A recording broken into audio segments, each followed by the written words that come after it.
Hello, network marketing professionals. I'm Tim Sales. There's a stock trader by the name of Bill Ackman who has announced to the media that he is betting against Herbalife stock and that he thinks Herbalife is a pyramid scheme. Just so you know, I am not and never have been with Herbalife. Mr. Ackman has apparently shorted 20 million shares of Herbalife stock. Shorting a stock is a term used to describe he is betting the stock price will go down. If the stock price moves down $1, Bill Ackman makes $20 million. If the stock moves down $10, he makes $200 million.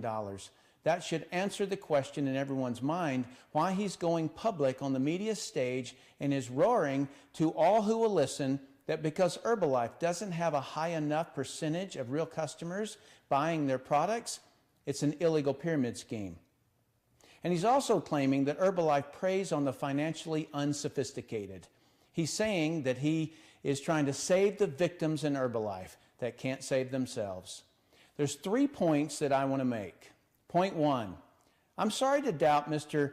Ackman's sincerity, but placing a $1 billion bet against Herbalife before he made the comment that Herbalife preys on the poor makes no sequential sense if his intent is to save people from harm, because many of Herbalife's distributors own the stock also. Perhaps had he opened an Herbalife Poor People Foundation and pledged the profits that he and his company, Pershing Square, earn off the drop of Herbalife stock, then maybe I'd believe he truly cared about those poor Herbalife victims. Point 2. Mr. Ackman claims Herbalife doesn't have a high enough percentage of products that move to real consumers, therefore it must be a pyramid scheme. The thing I want everyone in the network marketing industry to understand is that a stock trader, including Mr. Ackman, has 0% of their profits that come from real products sold to a real consumer. Obviously, a stock trader's business model is different, but at a fundamental level, Mr. Ackman is criticizing Herbalife distributors for not selling enough products to retail customers, yet stock traders sell no products. I think this is a case of the pot calling the kettle black. Point 3. Concerning Mr. Ackman's comment that Herbalife targets the financially unsophisticated, I would have been his definition of financially unsophisticated. Because when I joined MLM, I was in the military earning under $20,000 a year. I think my lack of financial sophistication prohibits me from understanding investments the way that he sees them. To me, an investment, to be a good investment, always requires someone to pay more for it. This is true in stocks, real estate, coins, paintings.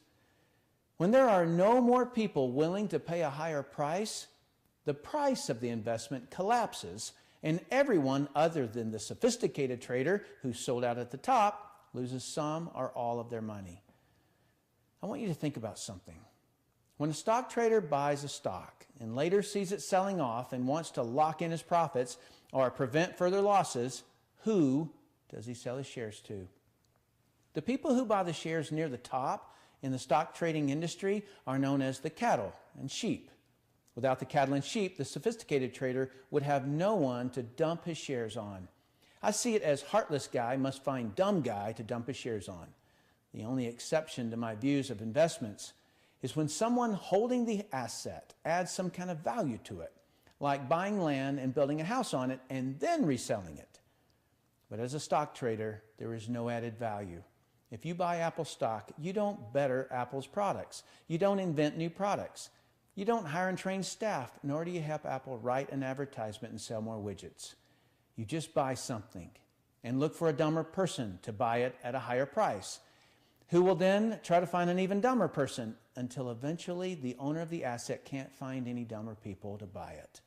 Then he realizes he's the dumbest of them all. Stock price collapses and starts the cycle all over again. Pretty scammy if you ask me. So when anyone claims that an MLM company will collapse when no more new people are available to join the scheme, yet it has never happened, it is particularly hypocritical when someone from the stock trading industry makes this allegation. In my view, the financially sophisticated are those who add value to an asset. And to me, people are the greatest assets. When I can educate someone to control their weight, I'm adding value. I've found that creates a long-term friend and customer. And if I can train people in my business to understand that if they care more about the customer's needs and wants than getting the sale, it'll build tremendous trust that will last a lifetime, and that person will buy a lot of products throughout their lifetime. What I'm saying is, always adding value is how I describe the financially sophisticated. I know I'm old school. I'm told that all the time. I also think it's hypocritical for anyone in the stock trading business to criticize any industry other than their own for people losing money. People have lost more money in the stock markets of the world than any other industry by far. I mean, stock traders can lose $1 trillion of people's money in a couple of weeks, and it's still legal. Heck, May 6, 2010, stock traders lost $1 trillion in 5 minutes. What's being called the flash crash. It's unbelievable. A quick message to the media. Do yourselves a favor and don't ever quote Robert Fitzpatrick.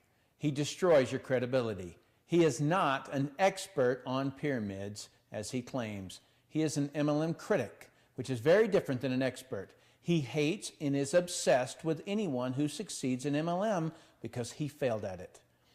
That he won't accept MLM as being legal, he has total disobedience and disregard for established law. Every problem in the industry that he brings up, I could discredit with undeniable facts in seconds. The only people who fall for his fabrications and out-of-context statements are people who know nothing about MLM, pyramids, and Ponzi schemes. As an example, he stated on CNBC that 96% of people in MLM don't succeed or don't make their money back. That was deceptive, and he knows it. He didn't factor in people who upgrade from customer to distributor so they can get the products at wholesale. He also doesn't compare that statistic to any other comparable industries. Mr. Fitzpatrick should become an advocate of something instead of a critic of something. Start an industry where 96% succeed in it, and maybe I'll join you. Journalists and the media need to understand something. The MLM industry has been around for over 50 years. There are approximately 74 million people involved at some level. Over 70% of the U.S. population has bought a product from us.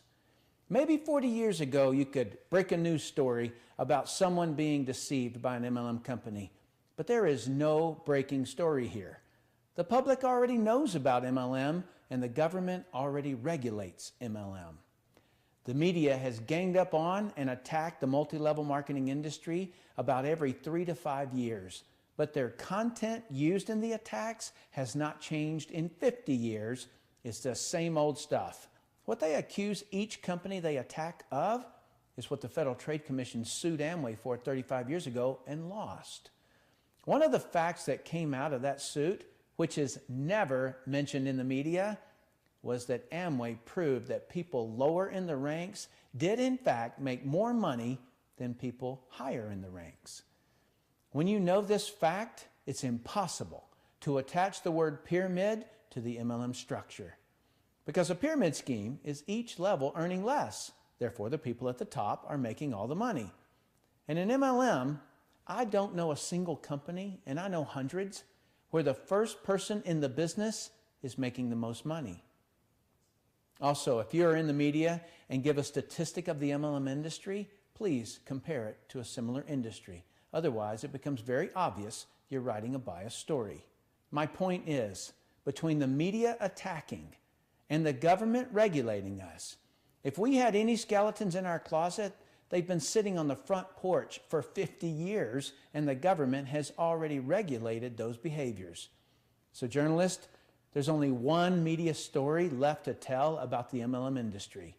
How can an industry so heavily regulated and so unfairly attacked continue to grow? We're not hurting people in MLM any more than any other industry is hurting people. In a large survey of people active and not active in our industry, it was found 91% of direct sellers had their expectation of a business met or exceeded. So the majority of our people are happy.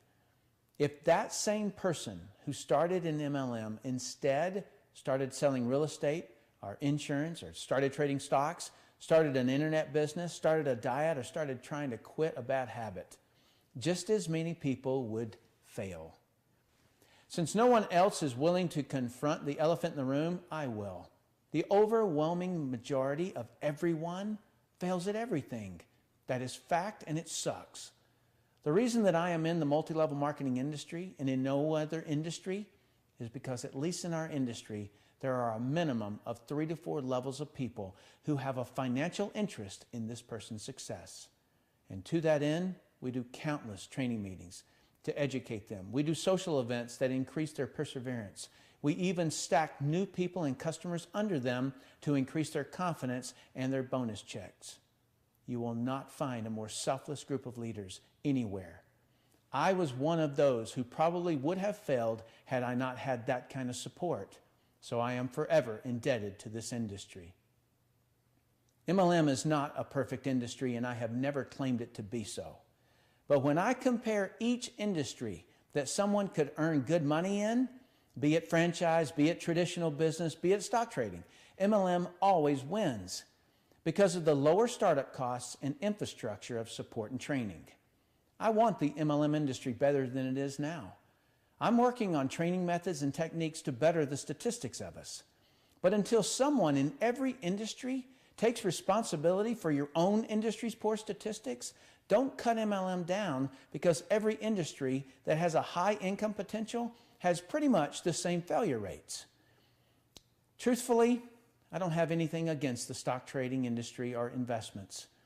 If everyone in your industry knows the rules of engagement, go at it. All I've tried to show here is that from an outsider looking in, any industry can have a little scamminess to it. It's no different in MLM. We're not trying to deceive or scam anyone. To all network marketers, support Herbalife. Don't criticize them. Also, get a lot of customers. As you can see, by not doing so, it opens us up for attacks. To Herbalife distributors, don't you dare let the Wall Street fat cats derail your business. What Bill Ackman hopes is that the media attack he has delivered on Herbalife will cause you to reduce your efforts. If you reduce your efforts, Herbalife might not earn as much profit as they did last quarter, which could cause the stock to drop. Not because of Ackman, but because you got scared and reduced your efforts. Your CEO, Michael Johnson, is a great leader, worthy to follow. This media phase will end, I promise. I've been through it. So double and triple your efforts. Sell more products than you've ever sold before. Train others to do the same, and have the best quarter Herbalife has ever had. And if you do this, you will punish the short sellers in your stock.